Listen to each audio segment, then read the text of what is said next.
तो कैसे हो मेरे चीतो गाइस। आज की इस वीडियो में आपको एनसीएफ 2005 यानी कि राष्ट्रीय पाठ्यचर्या रूपरेखा 2005 का संपूर्ण नोट्स कराने वाला हूँ। किसके लिए इंपॉर्टेंट है भाई, जो सीटेट सीडीपी की पेपर 1 और 2 की तैयारी कर रहे हैं तो उसके लिए जो है आज की वीडियो बहुत इंपॉर्टेंट होने वाली है। चलिए जान लेते हैं कि आज की वीडियो हम क्या पढ़ने वाले हैं। तो भाई आज हम पढ़ेंगे राष्ट्रीय पाठ्यचर्या रूपरेखा यानी कि एनसीएफ 2005 क्या है, एनसीएफ 2005 के अध्यक्ष व निर्देशक कौन थे, एनसीएफ 2005 के मार्गदर्शिका सिद्धांत यानी कि गाइडिंग प्रिंसिपल्स क्या है वो हम जानेंगे, बच्चों के लिए एनसीएफ 2005 क्या बोलता है वो जानेंगे, शिक्षक के लिए एनसीएफ 2005 क्या कहता है वो जानेंगे और उसके बाद जो है लास्ट में हम एनसीएफ 2000, 1988 और 1975 वाले एनसीएफ के बारे में बेसिक थोड़ा बहुत हम जानकारी ले लेंगे। वैसे क्वेश्चन उससे नहीं बनते हैं, एनसीएफ 2005 से ही क्वेश्चन ज्यादातर बनते हैं, लेकिन भाई जानकारी लेने में क्या दिक्कत आ रही है हमें। तो चलिए वीडियो को शुरू करते हैं। गाइस इस वीडियो का जो हमारा फर्स्ट टॉपिक है वो एनसीएफ 2005 यानी कि राष्ट्रीय पाठ्यचर्या रूपरेखा नेशनल करिकुलम फ्रेमवर्क 2005 है। इसके बारे में चलिए बेसिक जानकारी हम ले लेते हैं। यह क्या है तो देखो भाई, यह एक प्रकार का दस्तावेज है यानी कि एक प्रकार का डॉक्यूमेंट है। एनसीएफ हमें बताता है कि हमें बच्चों को क्या और कैसे पढ़ाना है, यानी कि जो आप जो एक शिक्षक के रूप में नियुक्त होकर स्कूल में जाओगे ना, तो ये वो जो है आप मतलब आपको तो जानकारी है, लेकिन उस जानकारी को आपको कैसे जो है बच्चों को डिलीवर करना है, कैसे पढ़ाना है, क्या पढ़ाना है, किस सीक्वेंस में कितना पढ़ाना है, पहली क्लास के बच्चों को क्या पढ़ाना है, दूसरी क्लास के बच्चों को क्या पढ़ाना है, ये कौन डिसाइड करेगा। ये जो आपका नेशनल करिकुलम फ्रेमवर्क आपको बताएगा कि आपको जो जानकारी है उसको आपको बच्चों को कैसे डिलीवर करना है। इसलिए तो आपकी जो है नियुक्ति से पहले ट्रेनिंग दी जाती है, उसके बाद बीच बीच में भी अगर आपकी नियुक्ति होती है तो आपको जो है ट्रेनिंग उसमें भी दी जाएगी। उसके बाद सेकंड पॉइंट क्या है, एनसीएफ 2005 रचनावाद। रचनावाद क्या होता है वो हम जो है आगे चल के जो है जानेंगे, यानी कि कंस्ट्रक्टिविज्म पर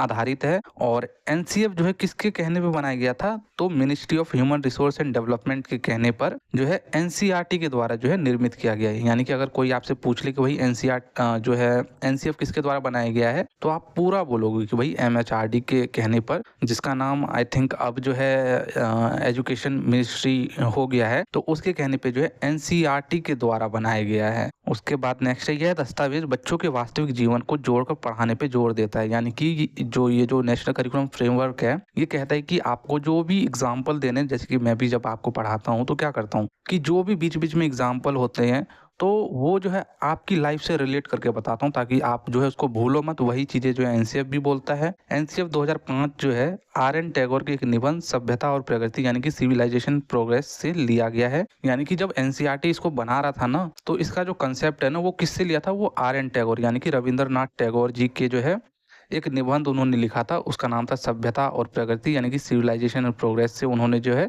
किन्होंने एनसीईआरटी ने जो है कंसेप्ट लिया और उसी के बेस पे जो है इसको बनाया है। ये जो निबंध है ना, यह निबंध हमें बताता है कि हमें बच्चे का जो है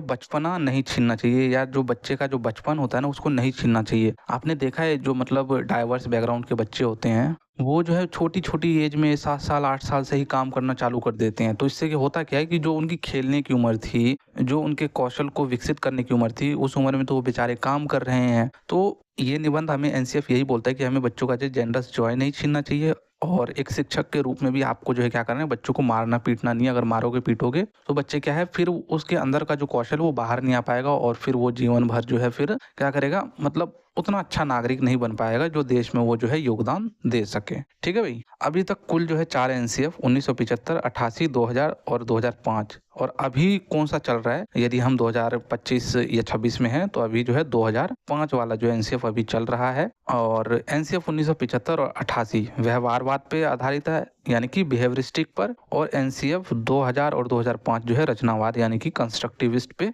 आधारित है। अब ये दो शब्द आए यहाँ पे, एक व्यवहारवाद आया है और एक रचनावाद आया है। चलो इसके बारे में देख लेते हैं। दो शब्द है हमारे पास, व्यवहारवाद और रचनावाद। व्यवहारवाद का मतलब क्या होता है कि यह जो है शिक्षक केंद्रित होता है। अब आप सभी को अच्छे से मालूम है कि शिक्षक केंद्रित का मतलब क्या होता है, कि वहाँ पे जो है शिक्षक केंद्रित में क्या होता है कि बच्चे पैसिव होते हैं और शिक्षक जो है सक्रिय रूप से जो है पढ़ाता है।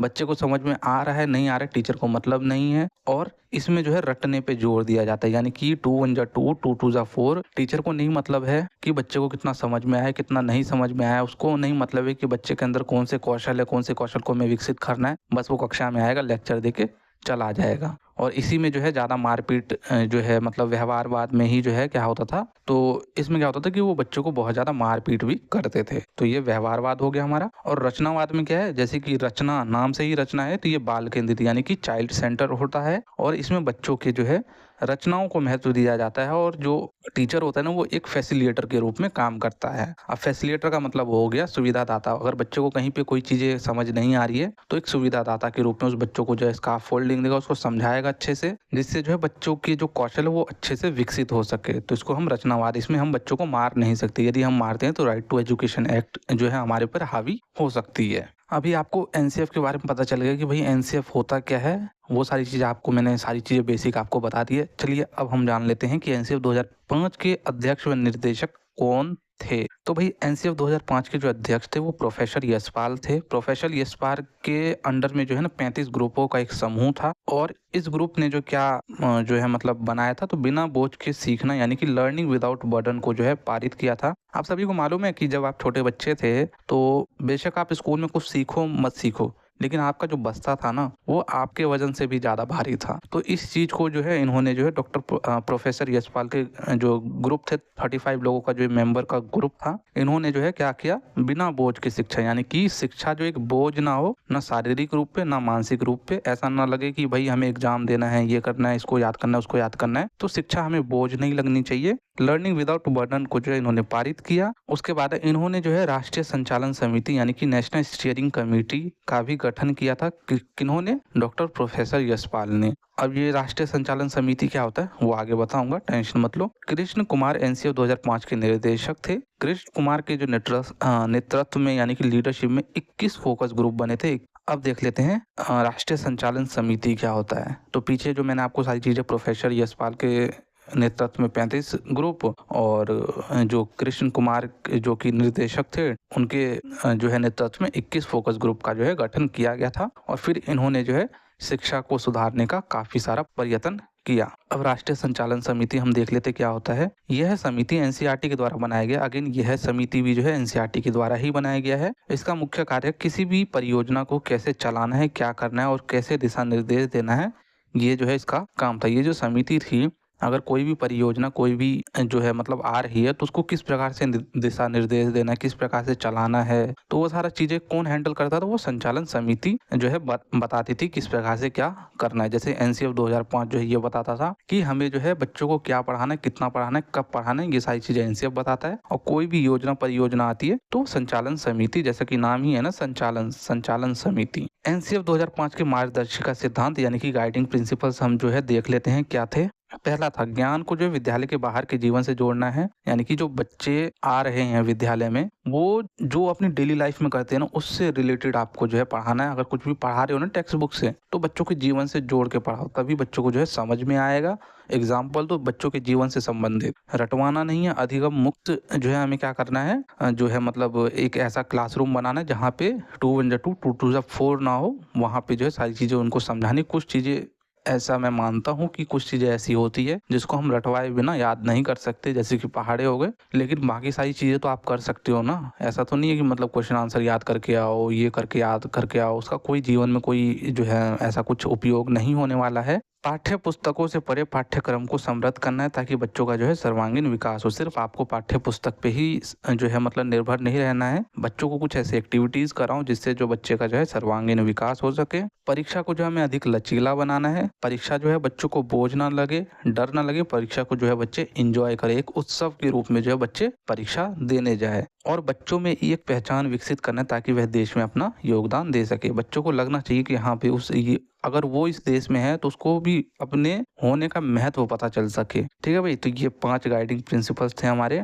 बच्चों के लिए एनसीएफ 2005 क्या कहता है, एनसीएफ 2005 फॉर चिल्ड्रन क्या बोलता है, देख लेते हैं भाई। इसमें जो हमारा पहला पॉइंट है, विद्यालय में बाल केंद्रित शिक्षा होनी चाहिए। बाल केंद्रित शिक्षा क्या होती है कि बाल केंद्रित शिक्षा का मतलब होता है जो बच्चों के लिए जो सही है, बच्चों को जो चीज़ समझ में आ रही है, बच्चों का जिसमें इंटरेस्ट है वही आप पढ़ाओ। इसको हम बाल केंद्रित शिक्षा बोलते हैं। बिना बोझ के सीखने, ऐसा नहीं है कि बस उसको जो हफ्ते भर का बुक आज ही मंगा लो और पढ़ाई कुछ करवा नहीं रहे हो, तो ऐसा नहीं करवाना है हमें। समावेशी शिक्षा देना है, यानी कि एक समान शिक्षा। यानी कि समावेशी शिक्षा का मतलब होता है कि एक ऐसा विद्यालय जिसमें विकलांग बच्चे भी आ रहे हो, दिव्यांग बच्चे भी आ रहे हो, विकलांग शब्द का प्रयोग नहीं करना है, आप सभी को मालूम है RPTWD एक्ट इस चीज़ पे जो है प्रतिबंध लगाता है। तो उस स्कूल में दिव्यांग बच्चे भी आ रहे हो, नॉर्मल बच्चे भी आ रहे हो, उसको हम समावेशी शिक्षा बोलते हैं और समावेशित रूप से जो है उनको शिक्षित करना है। 14 साल तक के बच्चों को जो है 100% नामांकन हो, इस बात की जिम्मेदारी कौन लेगा? इस बात की जिम्मेदारी उसके माता पिता लेंगे। उसके बाद है शिक्षक के लिए एनसीएफ 2005 क्या बोलता है वो देख लेते हैं। बच्चों के लिए अध्यापक एक सुसाध्यकर्ता, एक फैसिलिटेटर के रूप में काम करेगा। मैंने मतलब आपको पीछे ही बता दिया फैसिलिटेटर क्या होता है। शिक्षक को एक ऐसा वातावरण बनाना है जहाँ बच्चे अपने ज्ञान का निर्माण कर सके और अपने कौशलों का जो है विकास कर सके। समय समय पर अध्यापक को जो है प्रशिक्षण देना है ताकि अध्यापक को पता चल सके कि वो अपनी जो है टीचिंग मेथड में किस प्रकार से जो है चेंजेस कर सकते हैं। अब हम जो है बात कर लेते हैं एनसीएफ 2000 की। एनसीएफ 2005 से जितने भी संबंधित टॉपिक थे, जितने भी पॉइंट्स थे, सब मैंने आपको करा दिए हैं। अगर उन पॉइंट्स को अच्छे से रिवाइज करते रहोगे तो आप जो है डेफिनेटली पेपर में एक भी क्वेश्चन जो है एनसीएफ से संबंधित नहीं छोड़ के आओगे। एनसीएफ 2000 ने सिफारिश की थी कि कक्षा 2 से 5वीं पर्यावरण अध्ययन और विज्ञान को 2 अलग अलग विषय के बजाय एकीकृत यानी कि इंटीग्रेटेड करिकुलम के रूप पाठ्यक्रम के रूप में पढ़ाया जाए। यानी कि एनसीएफ 2000 बोलता है, जो एनसीएफ 2000 में आया था वो बोलता है कि भाई हम जो है ना 2 से लेकर 5वीं तक के जो बच्चों को जो है ना क्या करना है, पर्यावरण अध्ययन ईवीएस और विज्ञान को अलग अलग ना पढ़ा के जो क्या करे एक ही सब्जेक्ट के रूप में हमें पढ़ाना चाहिए। एनसीएफ 1988 जो मुख्य पॉइंट था वही पॉइंट था। अब 1988 वाला क्या बोलता है एनसीएफ, शिक्षा को जो है शिक्षा में बच्चों की भागीदारी हो, यानी कि बच्चा जो एक्टिव रूप से जो है शिक्षा में, ऐसा ना हो कि सिर्फ टीचर आए पढ़ाए और चला जाए, ऐसा नहीं होना चाहिए। शिक्षा की गुणवत्ता में सुधार जो है हमें जो है करना चाहिए और बच्चों का समग्र विकास यानी कि सामाजिक, मानसिक और नैतिक विकास हमें जो है करना है। तो ये एनसीएफ कौन सा बोलता है? ये एनसीएफ 1988 वाला बोलता है। अब 1975 वाला एनसीएफ क्या बोलता है? तो देखो भाई, हमें थ्योरी ज्ञान के बजाय प्रैक्टिकल नॉलेज पे हमें ज्यादा ध्यान देना चाहिए, क्योंकि जो है बच्चा जो है थ्योरी के बजाय प्रैक्टिकल कोई चीजें करके ज्यादा अच्छे से जो है सीखता है। और हमें जो है बेसिक मूलभूत साक्षरता और संख्यात्मकता यानी कि कक्षा 3 तक के बच्चों को जो पढ़ना लिखना वह अंक गणित जो है आ जाए, यानी कि FLN यानी कि फाउंडेशनल लिटरेसी न्यूमरेसी जो है बच्चों को आ जाए कक्षा 3 तक के बच्चों को। यानी कि आपने देखा है कि कक्षा 10वीं में चले जाते हैं, 12वीं में चले जाते हैं, बच्चों को सही से हिंदी तक नहीं पढ़ना आता है। इंग्लिश तो दूर की बात है, लेकिन वो हिंदी ही नहीं पढ़ पाते। उसके बाद जो बेसिक कैलकुलेशन होते हैं उसमें बहुत ज़्यादा कंफ्यूज हो जाते हैं। तो ऐसा ना हो, तो 1975 वाला एनसीएफ यही बोलता है कि कक्षा 3 तक के बच्चों को जो हमें क्या करना है, बेसिक FLN जिसको हम बोलते हैं, जिसमें पढ़ना लिखना व बेसिक अंक गणित के जोड़ घटाव के जो है उसको वो सारी चीज़ें नॉलेज आ जाए। और बच्चों को उनकी रुचि के अनुसार कार्य प्रदान करना चाहिए ताकि बच्चे में जो है सृजनात्मक, उसमें जो है क्रिएटिविटी बढ़ेगी। हमें शिक्षा को समाज से जोड़ कर देना चाहिए, जैसा कि वाइगोस्की भी कहते हैं कि बच्चा जो है कोई भी चीजें जो है अपने समाज में रह के जो है अच्छे से सीखता है, ताकि बच्चे आने वाले समय में अपना योगदान दे सके। और एनसीएफ 1975 शिक्षकों के लिए क्या कहते हैं कि शिक्षक को जो है केवल ज्ञान देने वाला नहीं होना चाहिए, बल्कि बच्चों का मार्गदर्शन भी करे। देखो, ज्ञान तो हर कोई दे देता है। अगर किसी बच्चे के माता पिता जो है पढ़े लिखे होंगे तो ज्ञान तो वहां से भी प्राप्त कर लेगा बच्चे। लेकिन जो माता पिता होते हैं वो स्कूल क्यों भेजते हैं?